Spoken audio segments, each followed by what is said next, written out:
We we're recording live. How's it going, everybody? Guys, we are back and we are super stoked. We're like an 11 out of an 11 today. Our reoccurring guest, a man who needs no introduction, but I'll give one because then I don't have a job. He is a business and life coach. If you can see the screen and you are watching, this man's always got a smile from ear to ear, an absolute beautiful soul. Jonathan Domsky, so stoked to have you back. How are you doing, man? Evan, Nigel, I'm delighted to be here. There is nowhere else I'd rather be. And what a treat to be your the guest that gets things going again on the Impact.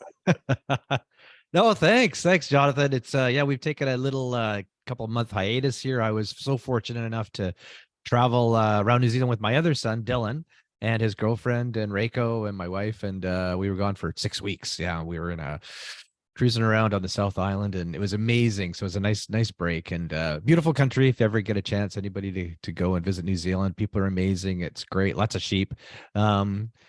Incredible spot. And I just want to say thanks, Jonathan, for coming back to Impact. It means a lot to Devin and I. Jonathan is I've known Jonathan for many years. We're part of a conclave. We've been in the entrepreneurs organization for many years, long time, and then a conclave out of MIT in Boston. We are part of for many years, and I would have these great. I think I mentioned in our last chat that I have these like lunch walks. We'd have little lunch breaks, and Jonathan and I would walk and talk, and I would just kind of lose myself because the conversations were always so deep and amazing. And our whole group, in EO, a lot of the EO people, we call him Yoda, because he really is a real life Yoda. And he just has this knack for picking out grains of things and expanding and really trying to and getting down deep. And so thanks, Jonathan, for coming back. Let's get into it. Yeah. So we're putting our heads together here and looking for some topics, some juicy topics, because we like to talk about juicy topics. And this is a really a juicy topic, and what we all of us have experienced, all three of us have experienced some toxic relationships in our lives. And for men, it's it's really difficult. It can be a really difficult time and really difficult to talk to anybody about it. So we just thought we might just unravel the onion a little bit here with Jonathan's help. And so our topic is toxic relationships. Ooh, it's a spicy one. Yeah, for sure. So Jonathan. Well, let's go. Instead of gently peeling the onion, let's dive right into the center. And I'll share a story, and then we'll see where the conversation goes.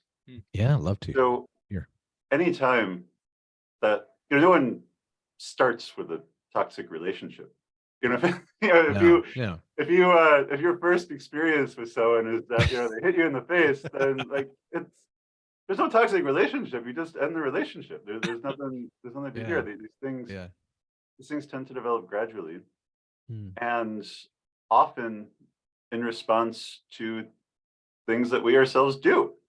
Yes. And the first question that I would ask anyone who finds himself in a toxic relationship, in an emotionally or physically abusive relationship, anywhere where they say, like, how did I get here? Because this is not what I signed up for. Yeah. Is what are the actions that you take that enable this behavior? And I'll share a story with you guys. So I've been married for 29 years. And full disclosure, I'm at the tail end of a divorce right now. But the first 15 years were just a magical fairy tale relationship until 2009. A few things happened. And one of them was that my soon-to-be ex fell into a deep depression. And she's a woman of great talent. We joke that she went to good at everything school. She's just naturally great at everything. She's a genius. She's one fatal flaw, which is that it's very difficult for her to accept any kind of blame or responsibility, which in the beginning of our relationship didn't matter. because, we were in love and, life was easy and, anything we could figure out. But when life got hard, and life always gets hard eventually, there was no motivation to look within because, nothing was her fault. So the answer was always out there. And for a few years, things, were still good, but they got a little harder. And then about 10 or 11 years ago, she fell into a debilitating insomnia. For 2 years, she barely got out of bed. Oh, wow. And with the best of loving intentions, I inadvertently made it much, much worse. She was suffering so much. She was so exhausted. And I wanted her to be comfortable. So I said, stay in bed. I'll take care of everything. I'll take care of our business. I'll take care of our kid. I'll take care of our household. And she did. She stayed in bed for 2 years. We learned later that people who have responsibilities, they don't get debilitating insomnia. They get out of bed and they do what they need to do. There are many manifestations of depression. The most common are an inability to feel love and an ability to feel joy. That was certainly true in her case. Less common, but not at all unusual, is anger. It's a distancing mechanism. It keeps people away. And again, inadvertently, with the best of loving intentions, I I made it so much worse. I'm just about the most easygoing person you'll meet. It's part of my spiritual practice. I state my intentions, and then I surrender to what is. And maybe she would want something to happen, and I wouldn't be fully on board, and she would get angry. And I would say, all right, whatever, I love you, let's do it. Or she would want something to stop something from happening. Maybe there's something I wanted to do that she wasn't fully on board with. And instead of talking about it, she'd get angry.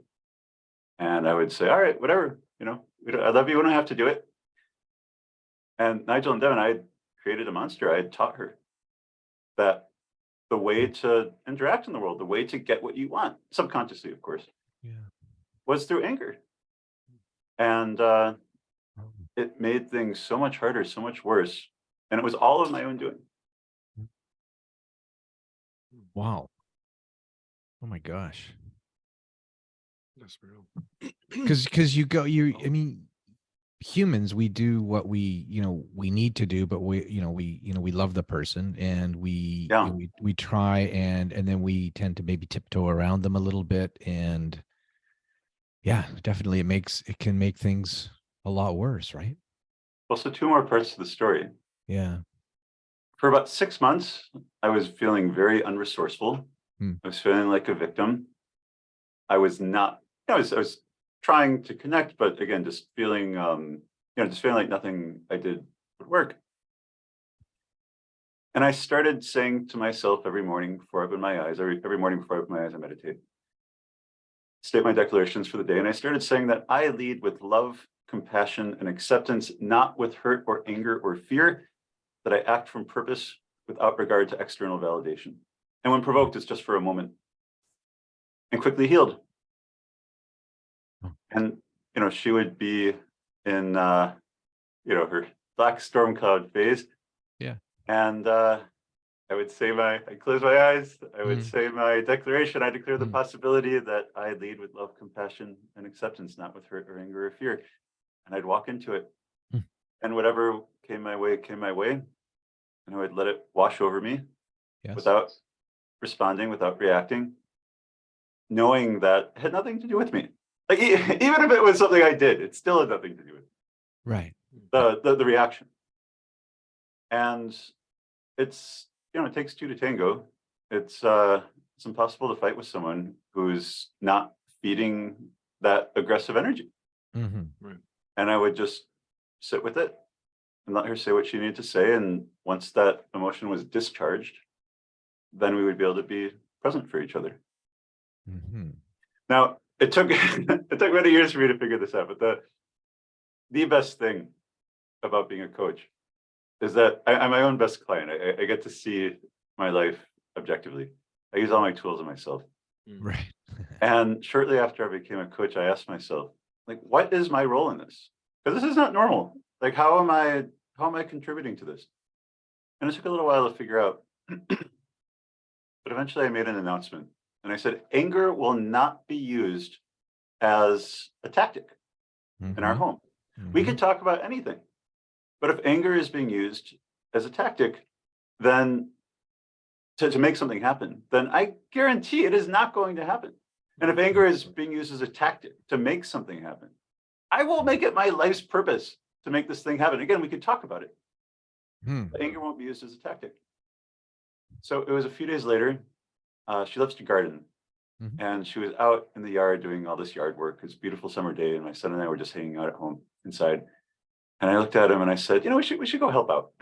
So we went outside, asked how we could help, and she gave she gave me a job, clearing clearing brush, and he was his job was to mow the lawn. And you don't know my son very well, but he loves to do things in the most fun, least efficient way possible. And don't we all? He was not pleased with how he was mowing the lawn, and they butt heads a lot. And I said, they kind of got into it. And I'm like, this isn't working for me. I'm gonna go inside, and when you guys are ready to be pleasant, let me know, and I'll keep doing the job. And a minute later, he comes storming into the house. And then we continue just hanging out and playing a game again. I think we were playing Connect 4 or something. And that was it. Within a week, 95% of the anger gone. We never talked about it again. I had taught her all those years ago that anger was the way to show up in a relationship. And then I had taught her that anger didn't work. And again, we never had a conversation. It was all subconscious. There was no willpower involved. But in 1 week, 95% of the anger just disappeared.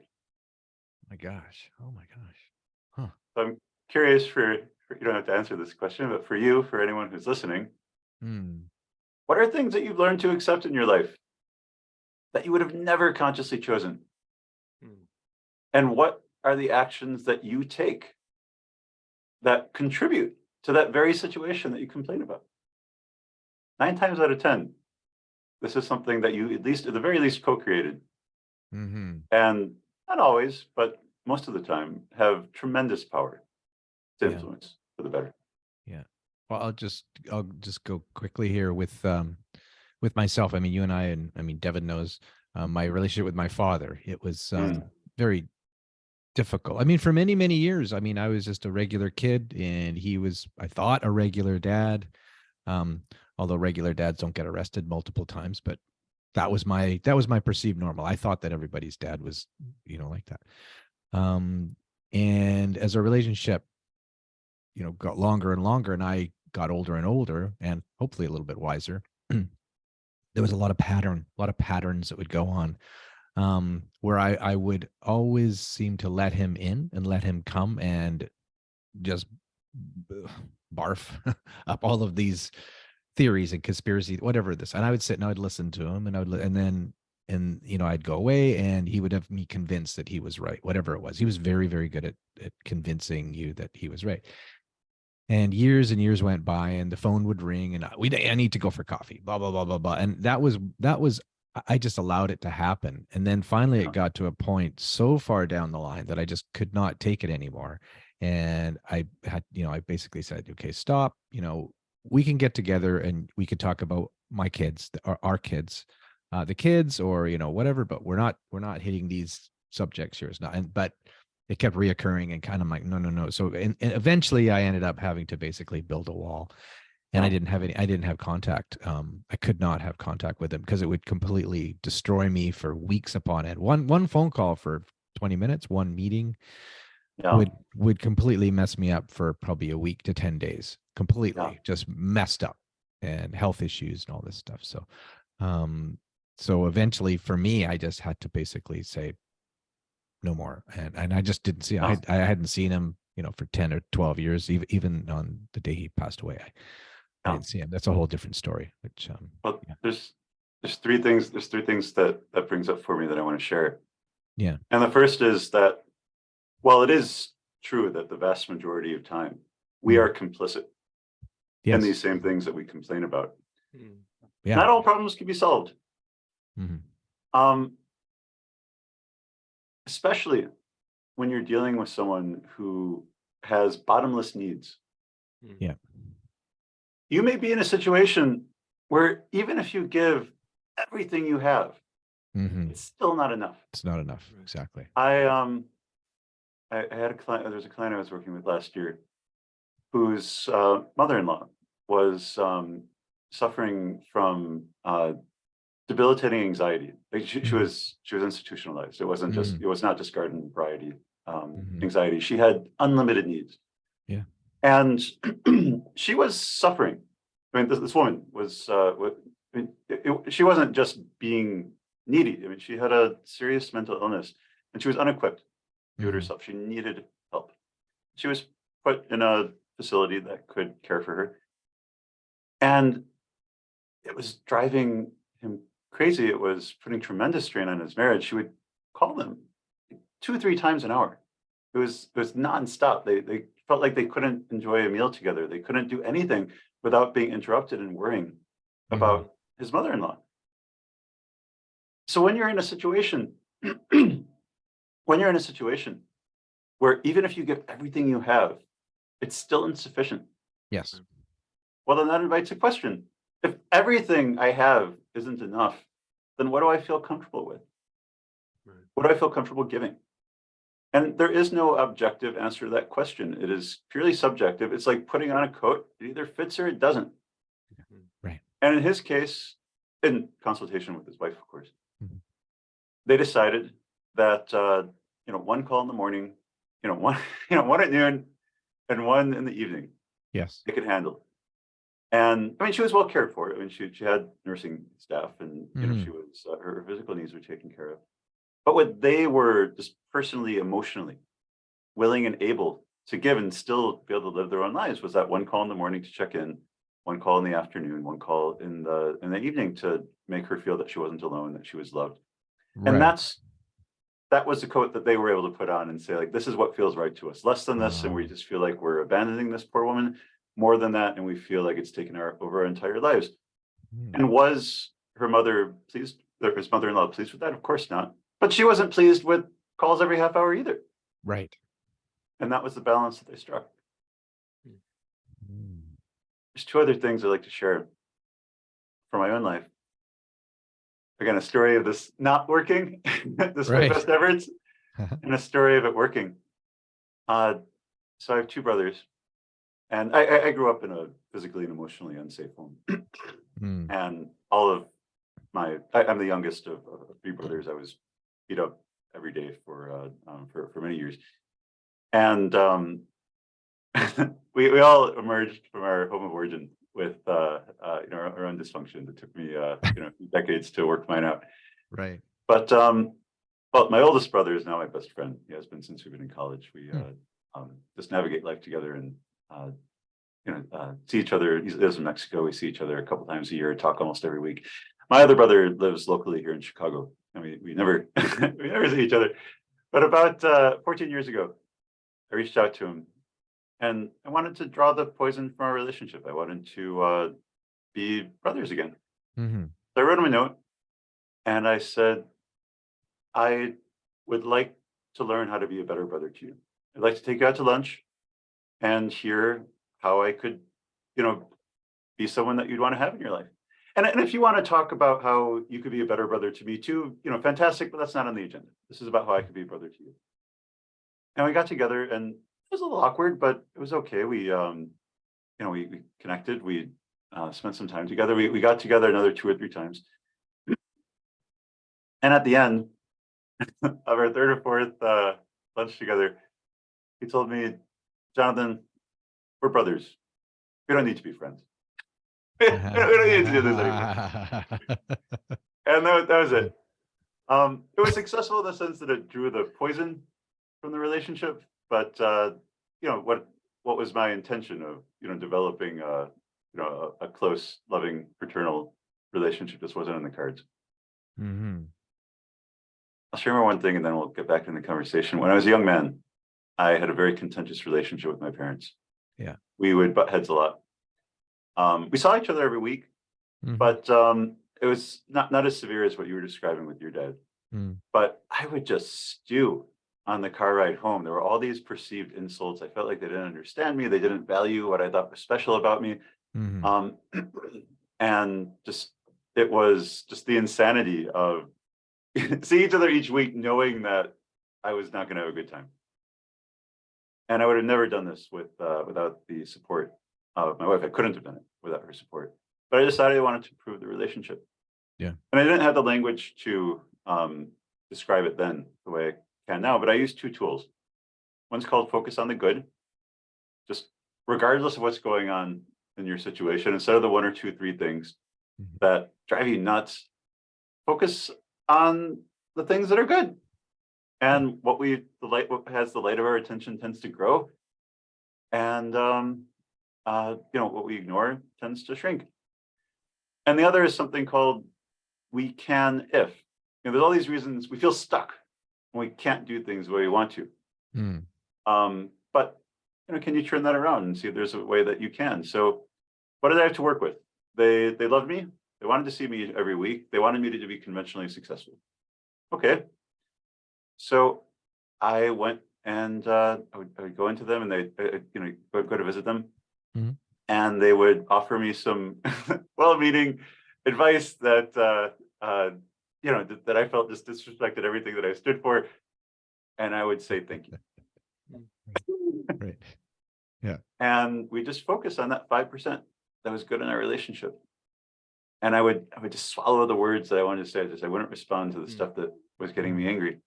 And over the course of a year, that 5%, it grew to about 40%. And the 95% that made me angry, it shrunk to about 5%. Now that's only 45% of a relationship. It's not as full. It's not as fulfilling as I wish it were, but it's really good. Yeah. And all these years later, effortless to be together. There's no drama. We look forward to getting together a couple times a month. And we love each other and it's fun. It's a great relationship. And it was only possible by focusing on the good and then building on those things that we had until the things that bother me just don't even matter anymore. Wow. Well, the thing, Jonathan, I find so interesting about you is the way you process things is so like grounded. And obviously, like you're saying, it's taken a long time for you to get to this point. But I wish, like, as a young man, when I was like a teenager, that I would be able to just like reciprocate knowledge like that and use it. But that's the thing. It's like you have to go through all this bullshit to gain the tools, like you said, your toolbox to be able to handle things later on in life. Like I remember when I was like a teenager and going through like relationship problems, like every teenager does, but just not knowing how to handle them and being like, I'm just gonna, what's my coping mechanism? Running away. As soon as we get in a fight, I just be like, all right, see you later then. Grab a couple of her cigarettes and skateboard around the block and come maybe drink, and there's lots of different ways of doing that, people can drink a lot or get into substance abuse or just as simple as running away. But then you go through all that crap and then you realize like, oh, I have to look back on myself and do inner work and be like, well, why was that wrong? Why did none of my problems get fixed? Oh, because I didn't do anything about them. So like taking it head on in the situations now in my life and having those tools to be like, oh, I need to have direct communication with somebody to actually make a difference and be clear and honest. And of course, what you're saying, like lead with love and respect rather than just like hate and sadness. And it's kind of like the situation I've been going through in my life now for the last couple of years. And just for respect some people in my life, I won't name anybody, but me and my girlfriend are going through a really hard time with a family member and just feels like a really impossible relationship and an impossible, just hard wall of just negative energy and taking. But I think it's hard for me to say. I want to say there's like, people think there's good situations and bad situations, and there is bad situations, but I like to think everything is just like a situation and an opportunity to like learn and grow now. And all the horrible things that I've been going through for the last however months. My car got stolen. My cat got super sick, almost exploded. And then we've had a disruptor in our household for, a couple months, not here anymore. Kept telling my girlfriend bad things come in threes, so we're gonna get through this. And but I feel like now using those tools of the things that I learned before, be communicative, be honest. This is where I'm at. This is where I stand. If you can't respect that, then we need to not see each other, or you need to leave, and I need to protect myself. Why is one person's life going to ruin three people's, right? But like kind of what you're saying, it's like you're going through these things as an adolescent, you grow up and you learn. But I feel like all these experiences are now tools. I have this large, and it just keeps growing and growing. All these situations, you can go through the worst things ever, but now later on in life, instead of shutting down, I can look that demon in the face and go, hey, I know how to deal with you. It could be like I was a terrible kid to you guys, and it could be like my payback is like, now you have a kid who's a little, use my language, a little piece of shit. Now you got to deal with this. Well, guess what? I've been dealing with mannerisms of a teenager for the last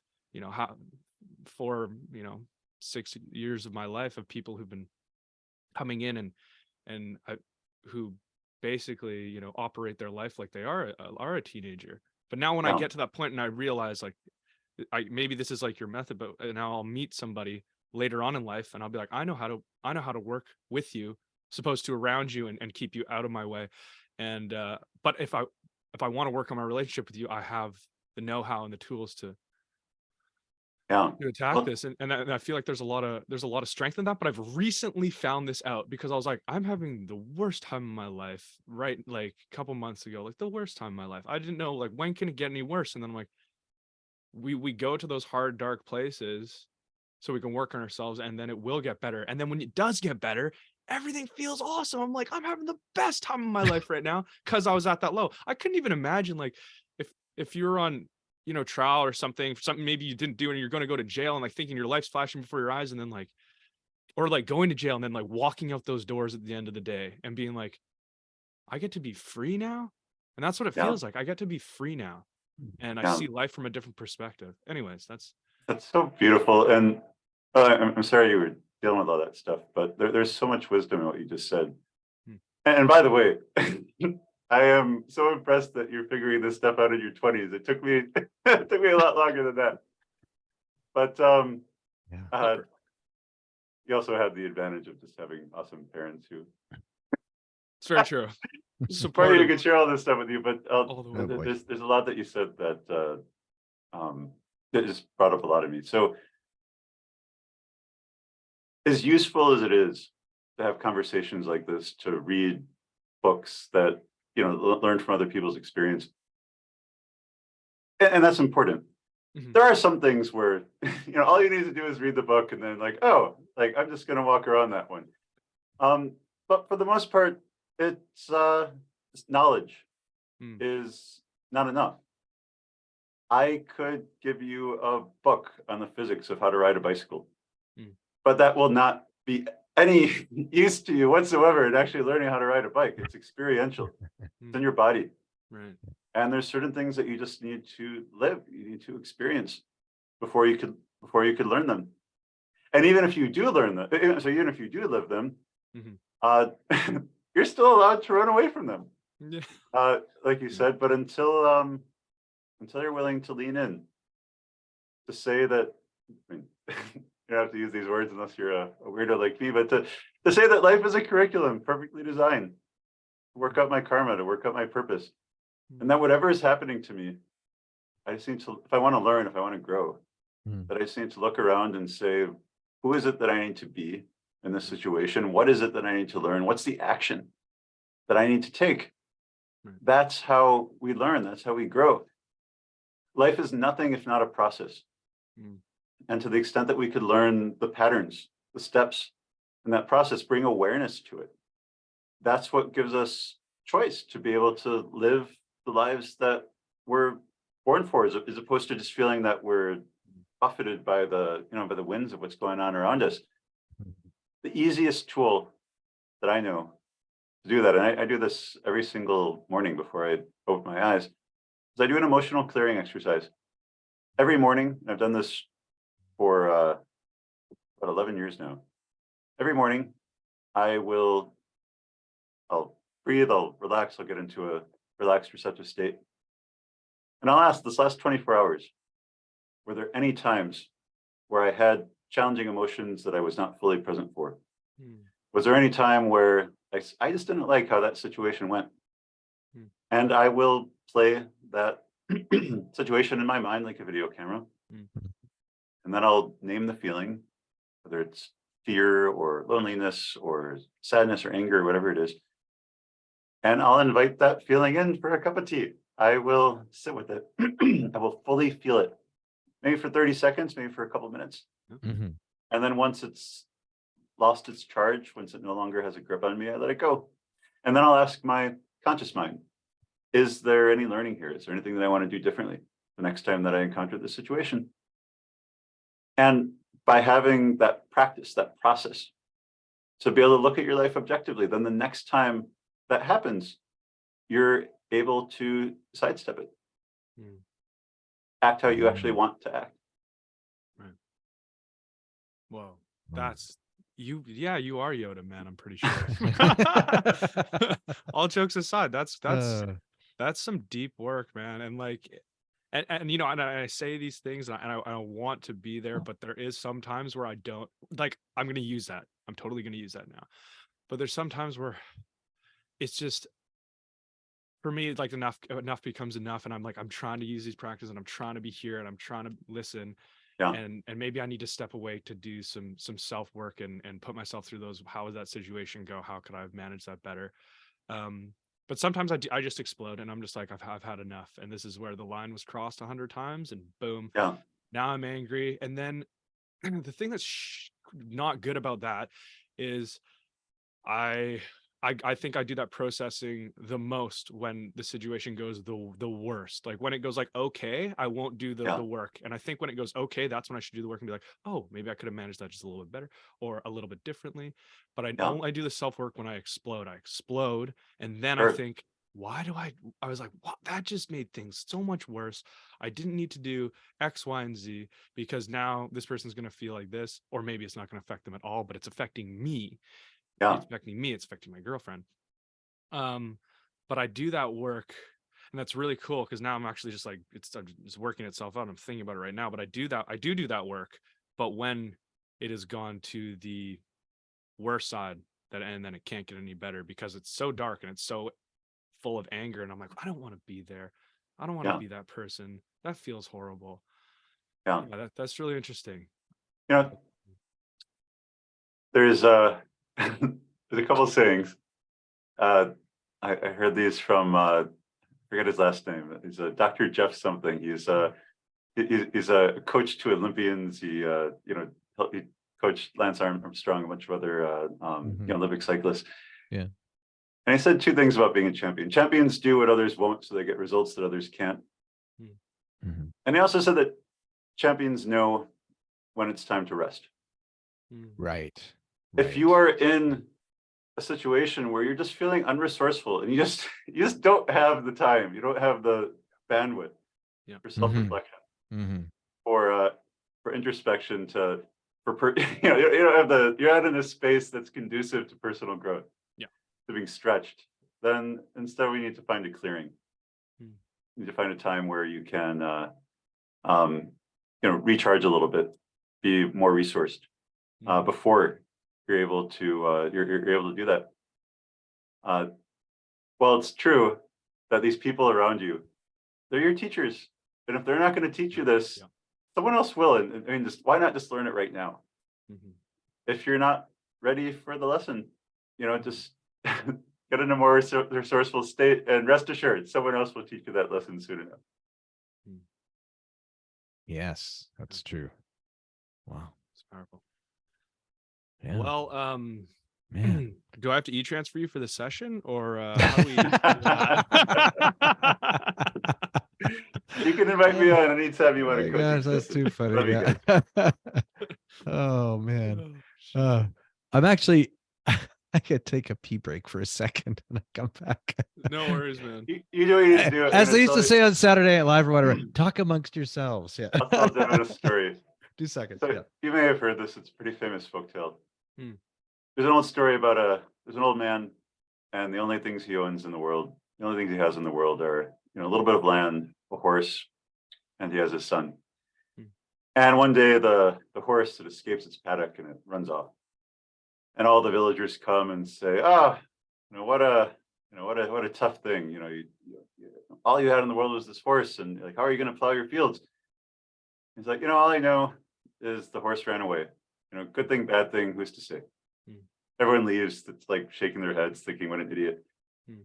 And a few days later, the horse comes back, and it brings with it a mare. Hmm. All the villagers come and say, "Oh, what great fortune! Before you had one horse, and now you have two." It's like, all I know is the horse came back and it brought a mare. Good thing, bad thing, who's to say? Hmm. And again, they're just shaking their heads. I can't believe this guy doesn't understand that fortune has smiled on him. Hmm. A few weeks later, the son decides to break the horse, train it, and she rears up and kicks him and breaks his leg. Again, all the villagers come and they're like, "Oh, it's like tough luck, old man." And he's like, "Oh, all I know is, my son's leg is broken." The villager's like, "What a fool! How could he not know that the injuring of a son is a curse?" But they all leave. And a few weeks later, the army comes into town. The empire's at war, and they conscript all the able-bodied young men, everyone except for the man's son. Hmm. And brokenhearted, all the villagers come to his home and say, "You are blessed and we are cursed. You will be able to enjoy your son for the rest of your days, and you never know if we'll be able to see our children again."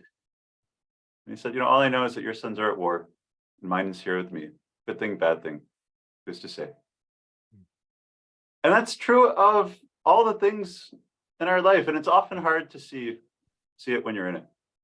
And I'm not suggesting that everything happens for a reason. I'm not suggesting that every cloud has a silver lining or anything like that. But I will say this: everything that I value about myself was born in discomfort. Right. Everything that I value about who I am as a human being, who I have made myself into, it's not because of all the unicorns and rainbows in my life. It's because of the challenges. Yeah. Mm-hmm. There's an exercise. Nigel, we're in EO. Well, we joined it when it was YEO, the Young Entrepreneurs. That's right. When we were young. It's just EO now. They dropped the young. That's EO now. Yeah, everybody got old. But when you join a forum, they usually have you Yes. do what's called a lifeline exercise. That's right. And you just state all the Great highs and the exercise. lows. So like, I was born, and then here's all the things that happened. Now I'm here. Yeah. There's also something called a reverse lifeline. Yes. And you Very start powerful. with the things that you value most about yourself, and you state them as if they were inevitable. Right.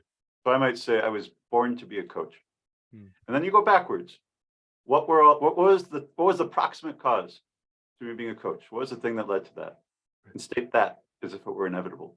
And what's the thing right before that led to that thing? And state that as if it were inevitable. And go all the way down.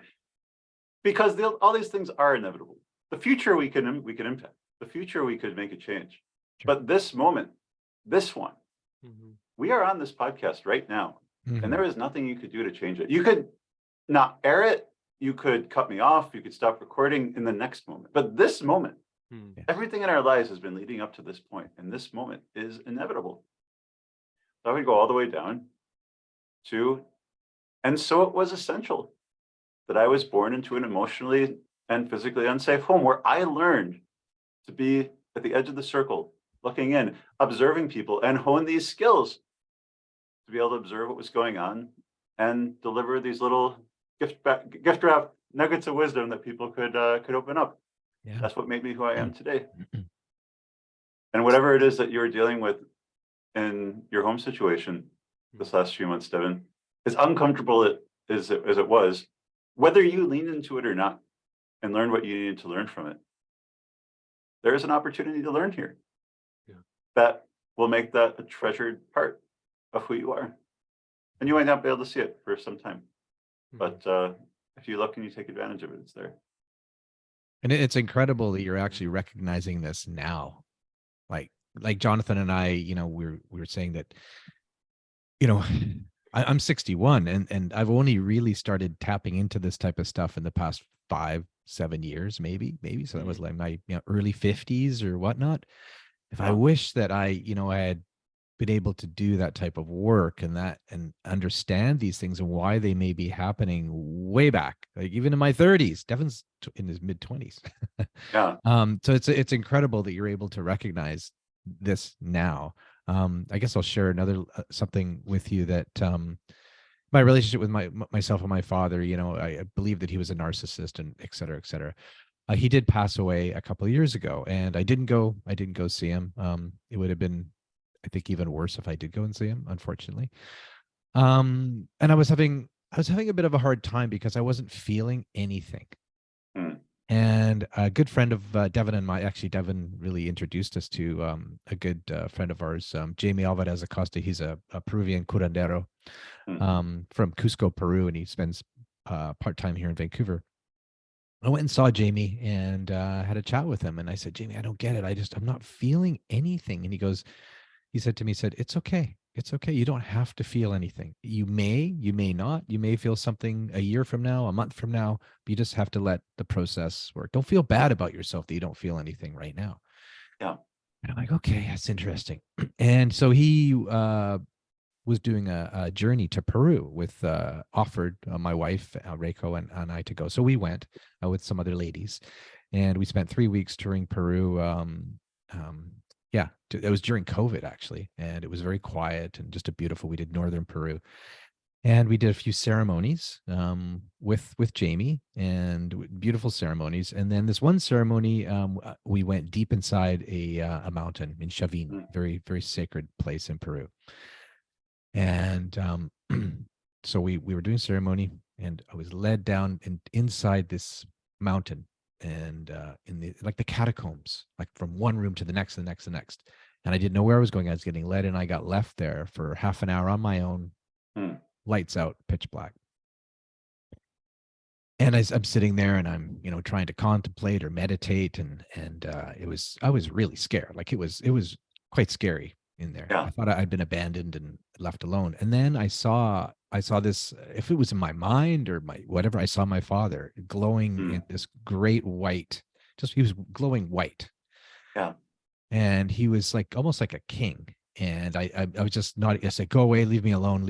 I just please just get out of here. And he goes, Nigel, I just want to tell you something. And I'm like, what do you want to tell me? And he just wanted to say that I'm very proud of you. And I'm like, okay, that I'd never heard that ever when you were alive. And he said, I just want to let you know that everything that happened during my life, towards you and whatnot, was to build you up. And I know it was really tough to make you who you are now. And I'm like, no, okay.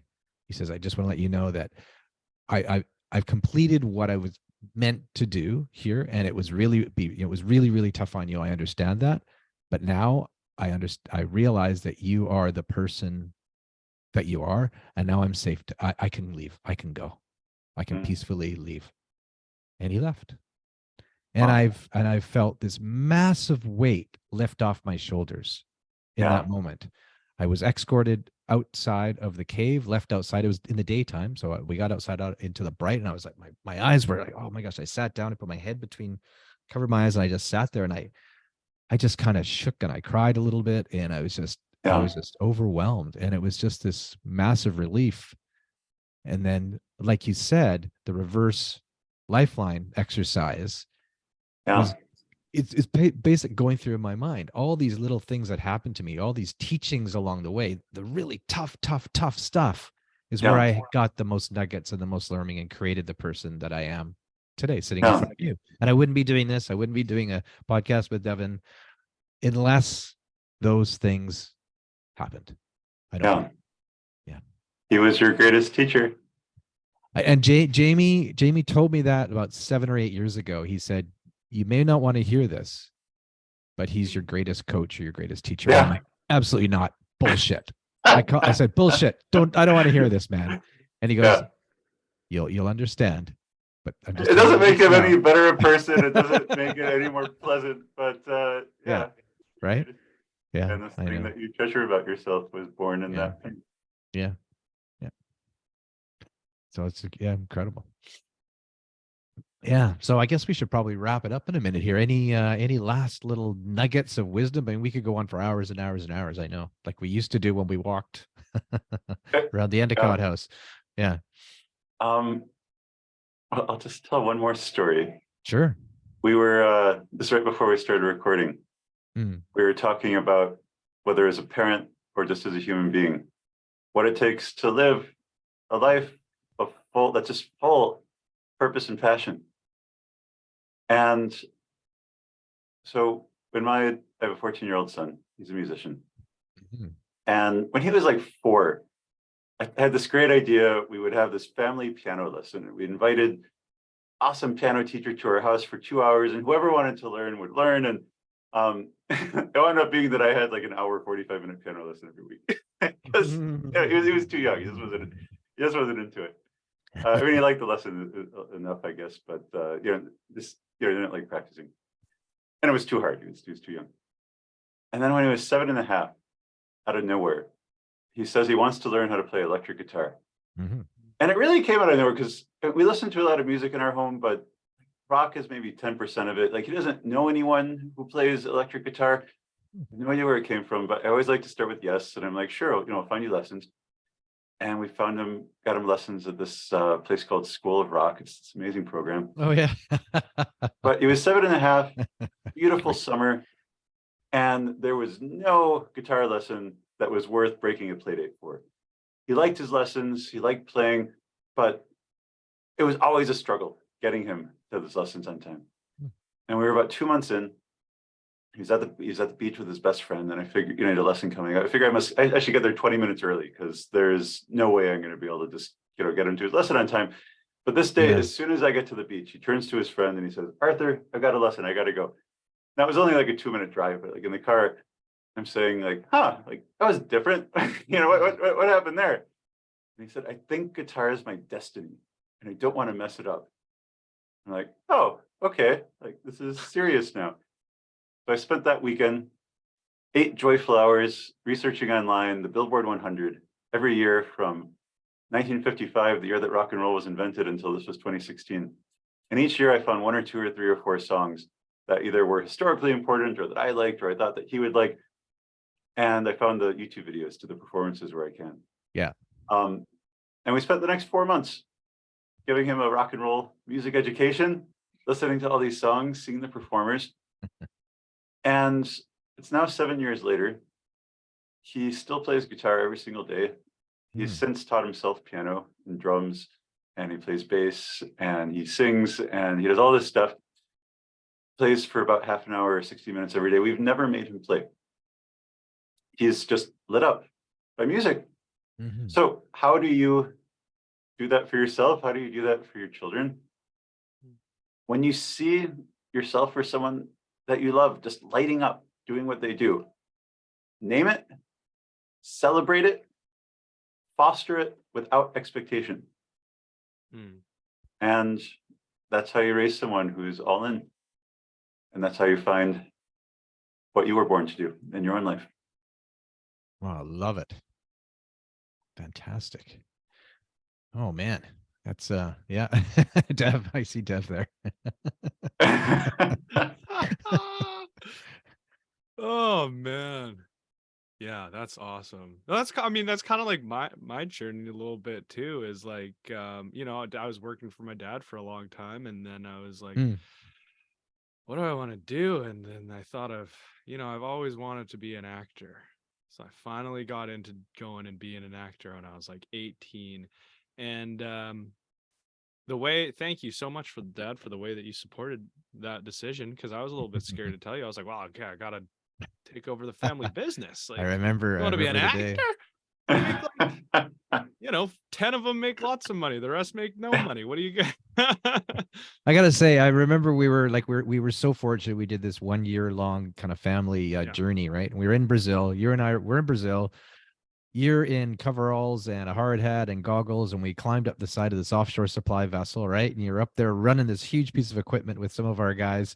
And then on the way, like we climbed down the ladder thing or the rope back onto our little tender to go back to shore, right? And then you're there and you're like, Dad, this is great. I love it. This is awesome. Your guys are all great. He says, I got to get back to Vancouver because I want to go to acting school. And I was just like, what the heck? Yeah, sorry. Go ahead. But that was that was crazy. Yeah. No, totally. Totally. Yeah. But it's like the unconditional acceptance and love Yeah. that you guys were like, just send it, dude, because and it's also the not forcing you into something. I have like friends who were forced into like playing the guitar, for example, for so long, drilled playing the guitar. They grow to hate it. Yeah. And now he doesn't play the guitar at all. Plays trumpet. Amazing, absolutely born to be a musician. But yes, you'll find your passion, and when you do, you'll have drive. When you have people who are loving around you, you will blossom. Yeah. And I'm sure name it, celebrate it, foster it without expectation. Yeah. I mean, I know there's the day. Devin loves art too. Like Dev's a really good artist, and it was interesting because you're in the co-op program in high school, right? So you go to work, and then you kind of study part time, and then you got placed. You got placed at a tattoo parlor, right? Yeah. Or you wanted to get placed at a tattoo parlor, and everybody, you know, it's just like, okay, whatever, I guess. You know what the reputation tattoo parlors used to have. And then I remember being at one of your football games, and then one of the parents saying to me, "So, oh, Dev, he's in the co-op program. What, like, where did he get placed? What kind of a company did he get placed?" I said, "Well, he's at a tattoo parlor." And they all looked at me like, "What? Why would you allow your kid to go to?" I don't like. And the whole thing is Dev loved art, and the whole thing is he was always drawing. He drew, like, I have this tattoo, like when he was very young. He drew the whole outside, like the whole thing of the tattoo, and then I had it turned into a tattoo. But what better place to learn art at a tattoo parlor? All of those guys, most of them have studied at a high level somewhere and you've got there's a lot of downtime, so a lot of private coaching, and the community, the culture and the community of tattooing too is so strong. And of course, Varian Luke. Varian, yeah, there we go. Varian. He's my mentor. I see him till today. He's finishing a piece on my leg literally next week, you know. Yes, that's right. Still. And he taught me so much about, I was having a lot of hard times when I was a young, but all put on by myself, my own things, just being kind of a little bit of a shady guy. But having a mentor like that, like, it was the perfect place. And for people to be like, you let your son do that, and you were like, why not? Why should I stop him from doing what he wants to do? Like, you know what I mean? So thank you. Nice. And here you guys are. Here we are doing a podcast together.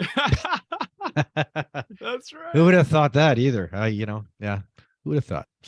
Exactly. No, it's just lots of fun. And thanks, Jonathan, thank you so much. Like I said, and Devin said, the Yoda in you is extremely deep. The light, the bright light coming is just incredible. And your energy is fantastic. And every single time we chat, it's enlightening. So thank you so much again for being a repeat on our show here. Yeah. Well, it was very much my pleasure.